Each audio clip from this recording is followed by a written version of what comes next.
ನಮ್ಮಲ್ಲಿ ಭಾಳಷ್ಟು ಜನಕ್ಕೆ ಯಾವುದಾದ್ರೂ ಒಂದು ಹೊಸ ಚಿತ್ರ ಬಂದಾಗ ನಾವು ಭಾಳ ಡಿಫ್ರೆಂಟ್ ಆಗಿದ್ದೀವಿ ಅಂತ ಹೇಳೋದು ಭಾಳ ಮಾಮೂಲಿ ಅಲ್ವಾ. ಭಾಳ ಕೇಳಿ ಕೇಳಿ ನೀವು ಭಾಳ ಸಲ ಏನು ಡಿಫ್ರೆಂಟ್ ಆಗಿದೆಯಾ ಅಂದಾಗ ಅವನ ಪಾಪ ಪ್ಯಾಕ ಅಲ್ವಾ. ಆದರೆ ಇದರ ಮೊದಲ ಹೆಜ್ಜೆಯಿಂದ ಇದು ಡಿಫ್ರೆಂಟ್ ಆಗಿದೆ ಅನ್ನೋದನ್ನು ನಿಮಗೆ ಕಣ್ಣಿಗೆ ಕಾಣಿಸೋ ಹಾಗೆ ಅದು ಹೇಳ್ತಾ ಇದೆ. ಇದೇ ಇದರ ವಿಶೇಷ ಅಂತ ನಾನು ಹೇಳ್ತೇನೆ. ಯುದ್ಧಕಾಂಡ ಚಾಪ್ಟರ್ 2 ಯಾವ ಪರ್ಪಸ್ಗೆ ಆ ಸಿನಿಮಾ ಆಯಿತು ಅದು ಹೇಳ್ಕೋಬೋದು. ನಾನೇ ಒಂದು ರೀತಿ ಸ್ಥಾಪಿಸ್ಕೊಳ್ತೇನೆ, ಅದರಿಂದಾಗಿ ಈ ಸಿನಿಮಾ ಮಾಡಿದೆ. ಅದು ಒಂದು ರೀತಿ ಸ್ವಾರ್ಥ ಇರ್ಬೋದು. ಆದರೆ ಹೊರಗಿನ ಸಮಷ್ಟಿಗೆ ಬೇಕಾದದ್ದನ್ನು ಏನು ಮಾಡ್ತಾ ಇದ್ದೀನಿ ಅಂತ ಹೊರಡುವಾಗ ಆ ಸ್ವಾರ್ಥವನ್ನು ಪಕ್ಕಕ್ಕಿಟ್ಟೇ ಆ ಕೆಲಸ ಮಾಡಬೇಕಾಗುತ್ತೆ. ಇಲ್ಲದ್ರೆ ಇಡೀ ಪ್ರೊಡಕ್ಷನ್ನ ಹೊರೆಯನ್ನು ಒಬ್ಬರು ಹೊರಡೋಕ್ಕೆ ಸಾಧ್ಯ ಇಲ್ಲ. ಆ ಹೊಣೆಯನ್ನು ಹೊತ್ತ ಮೇಲೆ ಕೂಡ ನಟನಾಗಿ ತನ್ನನ್ನು ತಾನು ಸ್ಥಾಪಿಸ್ಕೊಳ್ಳೋಕೆ ಹೊರಟಿದ್ದೀನಿ ಅಂದರೆ ಅದರ ಹಿಂದೆ ನಿಜವಾದಂತಹ ಒಂದು ಭಾರಿ ಆಶಯ ಇದೆ ಅನ್ನೋದನ್ನು ನಾವು ಕಾಣಿಸ್ತೇವೆ. ಅದು ಇಲ್ಲಿ ಕಣ್ಣಿಗೆ ಬೀಳ್ತಾ ಇದೆ. ನಾನು ಎಂದಿನಂತೆ ಮಾಡಿದ್ದೇನೆ, ಆದರೆ ಎಂದಿನಂತೆ ಅಲ್ಲ ಅಂತ ಆ ಮಾತನ್ನು ನಾನು ಮತ್ತೆ ಹೇಳ್ತೇನೆ. ಕಾರಣ ಯಾಕೆ ಅಂತಂದರೆ, ಅಫ್ಕೋರ್ಸ್ ನಮ್ಮನ್ನು ಹಿರಿಯ ಸ್ಥಾನದಲ್ಲಿ ಇಟ್ಟಿರೋದ್ರಿಂದ ಸ್ವಾಮಿ ನೀವು ಜಡ್ಜೆ ತಾನೆ ಅಂತ ಭಕ್ತಿದಾಗೇನೆ ಹೇಳ್ತಾ ಇದ್ದ. ಸೊ ಹಾಗಾಗಿ ಆ ಪಾತ್ರವನ್ನೇ ಮಾಡಿದೆ. ನನಗಿರೋದು ಸೀಮಿತವಾದಂತಹ ಸ್ಕ್ರೀನ್ ಟೈಮ್, ಅಂದರೆ ಕೋರ್ಟಿಗೆ ಬಂದಾಗಲಷ್ಟೇ. ಆದರೆ ಇಡೀ ಕಥೆಯ ಸ್ವರೂಪ ಮತ್ತು ಕಥೆಯ ಆಶಯ ನನಗೆ ಗೊತ್ತಿದೆ. ಹಾಗಾಗಿ ನಾನು ಅಲ್ಲಿ ಮಾಡ್ತಾ ಇದ್ದಾಗಲೂ ಕೂಡ ಪವನ್ ನನಗೆ ಬಹಳ ಒಂದು ರೀತಿಯಲ್ಲಿ ಇಡೀ ಚಹರೆಯನ್ನು ಮತ್ತು ನನ್ನ ಚರ್ಯೆಗಳನ್ನು ಭಾಳ ಚೆನ್ನಾಗಿ ಮೌಲ್ಡ್ ಮಾಡ್ದ.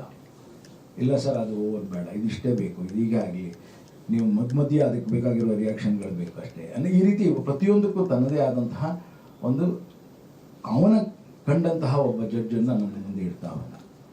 ಹೀಗಾಗಿ ಅದನ್ನು ಮಾಡ್ತಿದ್ದಾಗ ನನಗೆ ಒಂದು ರೀತಿ ನನ್ನ ಕಲಿಕೆಗೆ ಇನ್ನೊಂದು ಹೆಜ್ಜೆ ಆಗ್ತಾ ಇತ್ತು. ಅದರಿಂದಾಗಿ ಪವನ್ಗೆ ಮತ್ತು ಅಜಯ್ಗೆ ತುಂಬ ಥ್ಯಾಂಕ್ಸ್. ಯಾಕೆಂದರೆ ನಿರಂತರವಾಗಿ ನಾವು ಈ ದೃಶ್ಯ ಮಾಧ್ಯಮದ ಕಲಿಕೆಯಲ್ಲಿರ್ತೇವೆ. ಬಹಳ ಖುಷಿಯಾಗಿದ್ದೇನಪ್ಪ ಅಂದರೆ, ನಾನು ಫಸ್ಟ್ ಡೇ ಕೋರ್ಟ್ನ ಎಕ್ಸ್ಟೀರಿಯರ್ ಶಾಟ್ಗಳಿಗೆ ಎಂಟರ್ ಆದಾಗ ಒಂದು ನಿಜವಾದ ಕೋರ್ಟ್ ಕಾಣ್ತಾ ಇತ್ತು.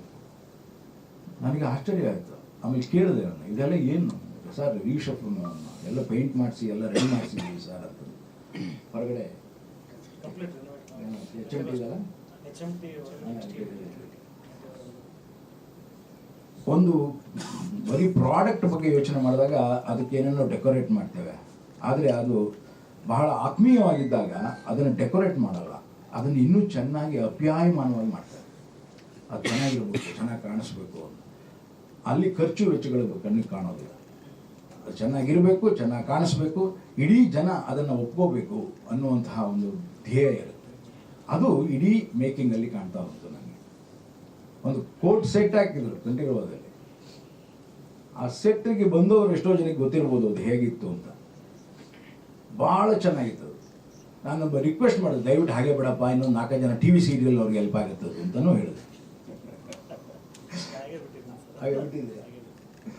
ಸೊ ಲಿಟ್ರಲಿ ಯಾವುದೇ ಕೊರತೆ ಇಲ್ಲದ ಹಾಗೆ, ಯಾವುದೇ ಕೋರೆ ಇಲ್ಲದ ಹಾಗೆ ಒಂದು ಫಿಲ್ಮ್ನ ಮಾಡ್ತಾ ಹೋಗೋದಿದೆಯಲ್ಲ, ಅದು ತಮ್ಮ ಆತ್ಮಸಾಕ್ಷಿಗೆ ಅನುಗುಣವಾಗಿ ಆ ಸಿನಿಮಾ ಆಗುತ್ತೆ ಅನ್ನೋದು ನಂಬಿಕೆ ಮೇಲೆ. ಆ ನಂಬಿಕೆ ನಮ್ಮ ಇಡೀ ತಂಡಕ್ಕಿದೆ ಅನ್ನೋ ಕಾರಣಕ್ಕಾಗಿ ಇವತ್ತು ನಾವು ಭಾಳ ಧೈರ್ಯವಾಗಿ ನಿಮ್ಮ ಎದುರು ಕೂತಿದ್ದೇವೆ. ಆ ನಂಬಿಕೆ ನಿಮ್ಮ ಮುಖಾಂತರ ಅದು ಪ್ರೇಕ್ಷಕರನ್ನು ತಲುಪುತ್ತೆ ಅನ್ನುವಂಥ ನಂಬಿಕೆ ಕೂಡ ನಮಗಿದೆ. ಆಮೇಲೆ ಬಹಳ ಇವತ್ತೊಂದು ಒಳ್ಳೆ ಸರ್ಪ್ರೈಸು, KVN ರಿಲೀಸ್ ಅದು. ನಿಜವಾಗ್ಲೂ ಇಟ್ ಈಸ್ ಎ ಸರ್ಪ್ರೈಸ್. ಯಾಕೆಂದರೆ ಯಾವ ರೀತಿಯ ಸಿನಿಮಾಗಳು ಇವತ್ತು ಈ ರೀತಿಯ ದೊಡ್ಡ ದೊಡ್ಡ ಬ್ಯಾನರ್ಗಳು ರಿಲೀಸ್ ಮಾಡ್ತಾ ಇವೆ ಅಂದರೆ ಅದರ ಪರಾಕಾಷ್ಠತೆ ಹೇಗಿರುತ್ತೆ ಅಂದರೆ ನಿಮಗೆ ಗೊತ್ತಿದೆ. ಅದು ಎಷ್ಟು ಹೈಪ್ ಮಾಡ್ಕೊಂಡು ಹೋಗಿರ್ತಾರೆ ಅಂತ ಸಿನಿಮಾ ನೋಡಿದ ಮೇಲೆ ನಿಮಗೆ ಗೊತ್ತಾಗುತ್ತೆ ಎಷ್ಟು ಹೈಪ್ ಆಗಿದೆ ಅಂತ. ಆದರೆ ಇಲ್ಲಿ ಯಾವುದು ಹೈಪ್ ಇಲ್ಲ, ಯಾವುದು ಆಂತರ್ಯದಲ್ಲಿದೆಯೋ ಅದನ್ನೇ ಬಾಹ್ಯದಲ್ಲಿ ಕಾಣಿಸ್ತಾ ಇದೆ. ಸೊ ಇಂತಹ ಕನ್ನಡದ ನಿಜವಾದಂತಹ ಮಧ್ಯಮ ಮಾರ್ಗಿ ಸಿನಿಮಾಗಳು ಬೇಕಾಗಿದೆ ಈಗ ನಮಗೆ. ಆ ಕಡೆನೂ ಬೇಕಾಗಿಲ್ಲ, ಈ ಕಡೆನೂ ಬೇಕಾಗಿಲ್ಲ, ಇವೆರಡರ ಮಧ್ಯದಲ್ಲಿ ಈ ರೀತಿಯ ಸಿನಿಮಾಗಳು ಬೇಕಾಗಿದೆ.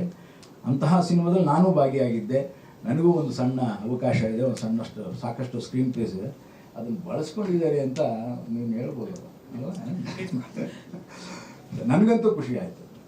ಇಡೀ ಶೂಟಿಂಗ್ ಟೈಮು ಖುಷಿ ಆಯಿತು. ನಂತರದ ದಿನಗಳಲ್ಲಿ ಕೂಡ ಡಬ್ಬಿಂಗ್ ಆಗುವಾಗ ಮತ್ತು ಎಡಿಟ್ ಮಾಡಿದ್ದನ್ನು ಕೆಲವು ಶ್ರೀಕಿ ಐ ಥಿಂಕ್ ನಾನು ಅವನಿಗೆ ಥ್ಯಾಂಕ್ಸ್ ಹೇಳ್ಬೇಕು ಅವನಿಗೆ. ಯಾಕೆಂದ್ರೆ ಜೊತೆಲಿ ಕೆಲಸ ಪ್ರಾರಂಭ ಮಾಡಿದವರು ಅವನು ನಾನು ಇಬ್ಬರು ಅಲ್ವಾ. ಮೊಟ್ಟ ಮೊದಲ ಕನ್ನಡದ ಸೀರಿಯಲ್ ಆಗಿದ್ದು ಕನ್ನಡದಲ್ಲಿ ಅದು ನಮ್ಮದು. ಅದರಲ್ಲಿದ್ದ ಶ್ರೀಕಿ ನಾನು ಎಲ್ಲ ಶ್ರೀಮಾನ್ ಶ್ರೀ ಸಾಮಾನ್ಯ ಅಂತ 1982-83 ಲೆಕ್ಕಾಕಿ. ಅಂದರೆ ಯಾವುದೇ ತಂತ್ರಜ್ಞಾನ ಬೆಳೆದ ಹಾಗೆ ತಾಂತ್ರಿಕವಾಗಿ ಬೆಳೆದಿರುತ್ತೆ, ಆದರೆ ಅದರ ನಿಜವಾದಂತಹ ಅಂತಃಸತ್ವಗಳು ಬೆಳಿಬೇಕಾದ್ರೆ ಇಂತಹ ಕಂಟೆಂಟ್ಗಳ ಜೊತೆಯಲ್ಲೇ ಬೆಳಿಬೇಕು. ನಮ್ಮಲ್ಲಿ ಭಾಳ ಜನ ಹೇಳ್ತಾರೆ, ಏನು ಸರ್ ಕಂಟೆಂಟ್ ಭಾಳ ಡಿಫ್ರೆಂಟ್ ಆಗಿದೆ ಸರ್ ಕಂಟೆಂಟು ಅಂತ. ಅದೇ 4 ಫೈಟು, ಅದೇ 4 ಹಾಡು, ಅದೇ ಎಲ್ಲವೂ ಅದೇ ಇರುತ್ತೆ. ಆದರೆ ಇಲ್ಲಿ ಇದ್ದದ್ದನ್ನು ಕೂಡ ಈಗಾಗಲೇ ಬಂದಿದೆ. ಕೋರ್ಟ್ ರೂಮ್ ಡ್ರಾಮಾ ಭಾಳ ಜನ ನೋಡಿರ್ತೀರಿ ನೀವು. ಭಾಳಷ್ಟು ಜನ ಕೋರ್ಟ್ ರೂಮ್ ಡ್ರಾಮಾನ ಅದಕ್ಕೆ ಸಮೀಕರಿಸ್ತಿರ್ಬೇಕಾದ್ರೆ ನೋಡಿಬೇಕಾರೆ ಇದು ಅದೇ ಥರ ಇತ್ತಲ್ಲ ಗುರು ಅಂತ ಏನೇನೋ ಹೇಳ್ತಿರ್ತೀರ. ಆಗ ಅದೇ ಥರ ಇಲ್ಲ, ಇದು ಬೇರೆ ಥರ ಇದೆ ಅನ್ನೋದೇ ಇದರ ನಿಜವಾದಂಥ ವೈಶಿಷ್ಟ್ಯ. ಇದಾಗಲಿ, ಇದು ನಿಜವಾಗ್ಲೂ ಚೆನ್ನಾಗಿ ಎಲ್ರಿಗೂ ತಲುಪಲಿ ಅನ್ನೋ ಆಶಯ ಇದೆ. ಹಾಗೆಯೇ ಇದರಲ್ಲಿ ಭಾಗಿಯಾಗಿದ್ದಕ್ಕೆ ಮಾಡಿಕೊಂಡಿದ್ದಂತಹ ಇಡೀ ತಂಡಕ್ಕೆ ನಾನು ನನ್ನ ನಮನಗಳನ್ನು ಹೇಳ್ತಾ, ಶುಭಾಶಯಗಳನ್ನು ಹೇಳ್ತಾ, ನಿಮಗೂ ಕೂಡ ಇಂತಹ ಒಂದು ಒಳ್ಳೆಯ ಚಿತ್ರ ಬಂದಾಗ ಆ ಒಳ್ಳೆಯ ಚಿತ್ರದ ಹಿಂದೆ ನೀವು ಬಹಳ ಬೆನ್ನೆಲುಬಾಗಿ ನಿಂತರೆ ಮಾತ್ರ ಅದು ಇವತ್ತು ರೀಚ್ ಆಗುತ್ತೆ, ಇದೇ ರೀಚ್ ಆಗೋಲ್ಲ. ಕಾರಣ ಬೇರೆ ಬೇರೆ ಇದೆ. ಒಂದು ವಾರಕ್ಕೆ 8 ಸಿನಿಮಾ ಬಂದರೆ ಯಾರು ನೋಡ್ತಾರೆ?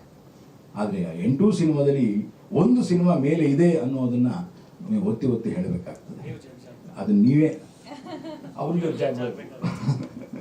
ಸೊ ನಿಮ್ಮ ಜಡ್ಜ್ಮೆಂಟನ್ನು ಕಾಯ್ತೇವೆ. ಮತ್ತು ಪ್ರೇಕ್ಷಕರ ಜಡ್ಜ್ಮೆಂಟ್ಗಂತೂ ನಾನಂತೂ ನಂಬಿಕೆ ಇದೆ, ನನಗಂತೂ ನಂಬಿಕೆ ಇದೆ.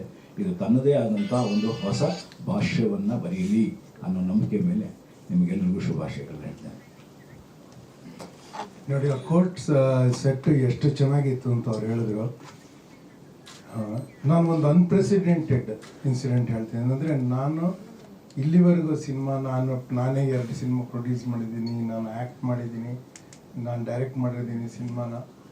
ಈ 30-35 ವರ್ಷದಲ್ಲಿ ಅಥವಾ ಬೇರೆಯವರು ಆ್ಯಕ್ಟ್ ಮಾಡಿದಾಗ, ನಮ್ಮ ತಂದೆ ತಾಯಿ ಆ್ಯಕ್ಟ್ ಮಾಡಿದಾಗ ಚಿಕ್ಕ ವಯಸ್ಸಿಂದ ಸಿನಿಮಾದಲ್ಲಿ ಇದ್ದೀನಿ ನಾನು. ಆದರೆ ನಾನು ಫಸ್ಟ್ ಟೈಮ್ ನೋಡಿದ ಒಂದು ಇನ್ಸಿಡೆಂಟ್ ಹೇಳ್ತೀನಿ. ನಾನು ನನ್ನ ಕಾಸ್ಟ್ಯೂಮ್ ಸೆಲೆಕ್ಟ್ ಮಾಡೋಕ್ಕೆ ಬಟ್ಟೆ ಅಂಗಡಿಯಲ್ಲಿ ಬಟ್ಟೆ ಸೆಲೆಕ್ಟ್ ಮಾಡಿ ಮೆಷರ್ಮೆಂಟ್ಸ್ ಹೆಂಗಿರಬೇಕು ಅಂತ ನೋಡೋದಕ್ಕೆ ಅಜಯ್ ರಾವ್ ಅಟ್ಕಮ್ ಆ ಥರ ಪರ್ಫೆಕ್ಷನ್ಸ್. ಅಷ್ಟು ಟೈಮು ಎಫರ್ಟು, ದುಡ್ಡು ಕೊಡೋದು ಒಂದು ಕಡೆ, ಅಷ್ಟು ಒಂದು ತೀವ್ರತೆಯಿಂದ ಮಾಡೋದಿರುತ್ತಲ್ಲ. ಅನಂತಮೂರ್ತಿ ಅವರು ತೀವ್ರತೆ ಇದ್ದರೆ ಏನು ಮಾಡೋದಕ್ಕಾಗಲ್ಲ ಅಂತ.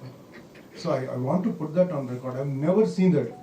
ಒಂದು ಹೀರೋ ಪ್ರೊಡ್ಯೂಸರು ಬಟ್ಟೆ ಅಂಗಡಿಗೆ ಬಂದು ಬಟ್ಟೆನ ಸೆಲೆಕ್ಟ್ ಮಾಡೋದು, ನನಗೆ ಯಾವ್ದು ಫೇಸ್ ಸೂಟ್ ಆಗುತ್ತೆ ನಾನು ಇಲ್ಲಿವರೆಗೂ ನೋಡಿಲ್ಲ. ಅದನ್ನ ಮಾಡಿದ್ರು ಅವರು.